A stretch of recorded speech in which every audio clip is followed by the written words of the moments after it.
লিমানিল মুলকুল ইয়াউম, লিমানিল মুলকুল ইয়াউম, লিমানিল মুলকুল ইয়াউম। আজকের রাজত্ব কার, আজকের সার্বভৌমত্ব কার, আজকের আধিপত্য কার? অতঃপর তিনি তিনবার উত্তর দিবেন লিল্লাহিল ওয়াহিদিল কাহ্হার। আজকের সার্বভৌমত্ব, আজকের রাজত্ব, আজকের আধিপত্য প্রতাপশালী একমাত্র আল্লাহ সুবহানাহু ওয়া তাআলা।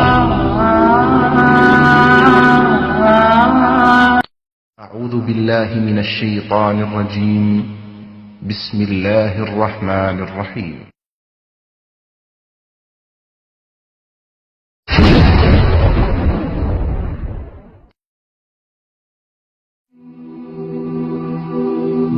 মৃত্যু এমন এক বাস্তবতা যার থেকে কেউ পলায়ন করতে পারবে না।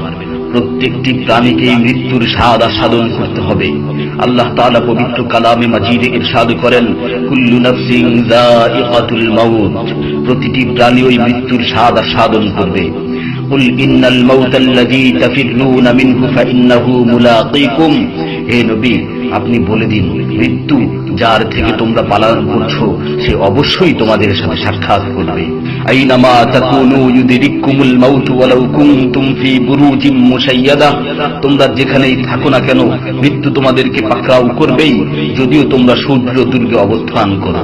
লিকুল্লি উম্মাতিন আজাল, ইযা জাআ আজালুহুম ফালা ইস্তাখিরুনা সাআতান ওয়ালা ইস্তাকদিমুন, প্রত্যেকটি জাতিরই মৃত্যুর জন্য একটি নির্ধারিত সময় রয়েছে। যখন সেই নির্ধারিত সময় চলে আসে তখন তার থেকে এক মুহূর্ত আগ পিছ করা হয় না।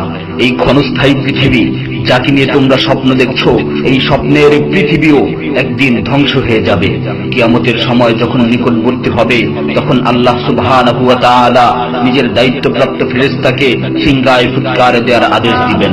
অতঃপর ফেরেশতা সিংহায় ফুঁক দিবেন, ফলে পৃথিবী ও পাহাড় সমূহ উত্তোলিত হবে, চূর্ণ বিচূর্ণ হয়ে যাবে, আকাশ ফেটে টুকরো টুকরো হয়ে যাবে এবং নক্ষত্র সমূহ ঝরে পড়বে, সূর্য তার কিরণ হারিয়ে ফেলবে, সমুদ্রকে উত্তাল করে তোলা হবে। সেদিন কিয়ামতের ভূমিকম্প ও কিয়ামতের ভয়াবহ অবস্থা দেখে সকলেই মৃত্যুবরণ করবে।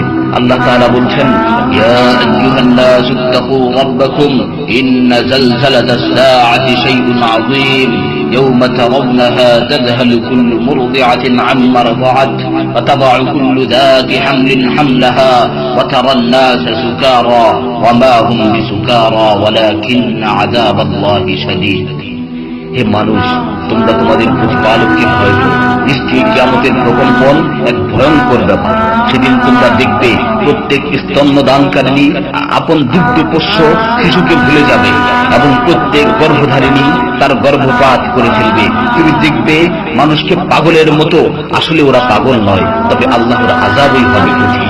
فإذا نفخ في الصور نفخة واحدة وحملت الأرض والجبال فدكتا دكة واحدة, অতঃপর যখন সিংহায় ফুঁক দেওয়া হবে একটি মাত্র ফুঁক, আর জমিন ও পর্বতমালাকে উত্তোলিত করা হবে এবং মাত্র একটি আঘাতে এগুলো চূর্ণ বিচূর্ণ হয়ে যাবে।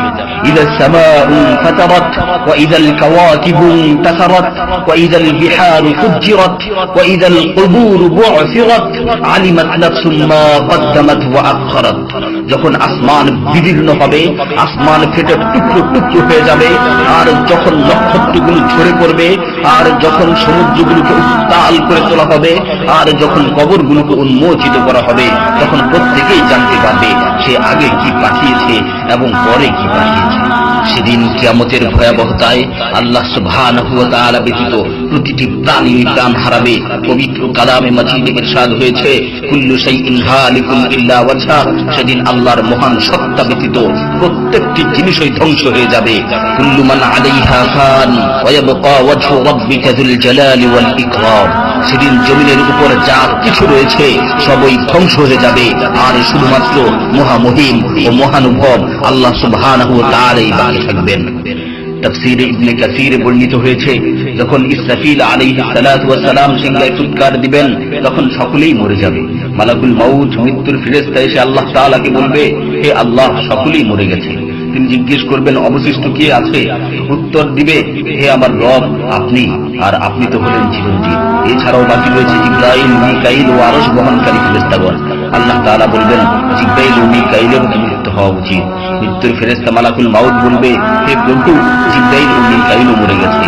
আল্লাহ তাআলা জিজ্ঞাসা করবেন, এখন আর কে বাকি আছে? সে বলবে, এখন আমি বাকি আছি ও আরশ বহনকারী ফেরেশতাগণ বাকি আছে। তখন আল্লাহ তাআলা বলবেন, আরশ বহনকারীদেরকেও মরতে হবে, তারাও মরে যাবে। আল্লাহ তাআলা আবার জিজ্ঞাসা করবেন, এখন কে বাকি আছে? মালাকুল মাউত আজরাইল আলাইহিস সালাতু ওয়াস সালাম বলবেন, হে আমার রব, এখন আপনি বাকি আছেন এবং আমি বাকি আছি। তখন আল্লাহ তাআলা আজরাইল আলাইহিস সালাতু ওয়াস সালামকে বলবেন, তুমি তো আমার মাখলুক, সুতরাং তুমিও মরে যাও। তিনি তৎক্ষণাৎ মরে যাবেন এবং শুধুমাত্র আল্লাহ তাআলাই বাকি থাকবেন। অতঃপর আল্লাহ সুবহানাহু ওয়া তাআলা জমিনকে ভাঁজ করে ফেলবেন এবং তিনি 3 বার বলবেন, আনাল জব্বার, আনাল জব্বার, আনাল জব্বার, আমি প্রতাপশালী, আমি প্রতাপশালী, আমি প্রতাপশালী। অতঃপর তিনি 3 বার জিজ্ঞাসা করবেন, লিমানিল মুলকুল ইয়াউম, লিমানিল মুলকুল ইয়াউম, লিমানিল মুলকুল ইয়াউম, আজকের রাজত্ব কার, আজকের সার্বভৌমত্ব কার, আজকের আধিপত্য কার? জবাব দেওয়ার মতো কেউই থাকবে না।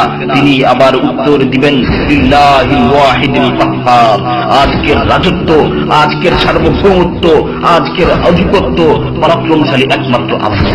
ইবনে ওমর রাদিয়াল্লাহু তাআলা আনহু হতে বর্ণিত অপর এক হাদিসে ইরশাদ হয়েছে, কিয়ামতের দিন আল্লাহ সুবহানাহু ওয়া তাআলা আসমান জমিনকে ভাঁজ করে নিজ হাতে গুটিয়ে নেবেন।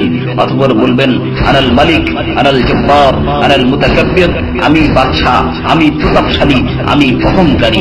আইনা মুলুকুল আরদ, আইনাল জব্বারুন, আইনাল মুতাকাব্বিরুন, দুনিয়ার রাজা বাদশারা কোথায়, দুনিয়ার প্রতাপশালীরা কোথায়, দুনিয়ার অহংকারকারীরা কোথায়? তখন আল্লাহ তাআলা সুউচ্চ কণ্ঠে 3 বার জিজ্ঞাসা করবেন, লিমানিল মুলকুল ইয়াউম, লিমানিল মুলকুল ইয়াউম, লিমানিল মুলকুল ইয়াউম, আজকের রাজত্ব কার, আজকের সার্বভৌমত্ব কার, আজকের আধিপত্য কার? অতঃপর তিনি 3 বার উত্তর দিবেন, লিল্লাহিল ওয়াহিদিল কাহ্হার, আজকের সার্বভৌমত্ব, আজকের রাজত্ব, আজকের আধিপত্য প্রতাপশালী একমাত্র আল্লাহ সুবহানাহু ওয়া তাআলা।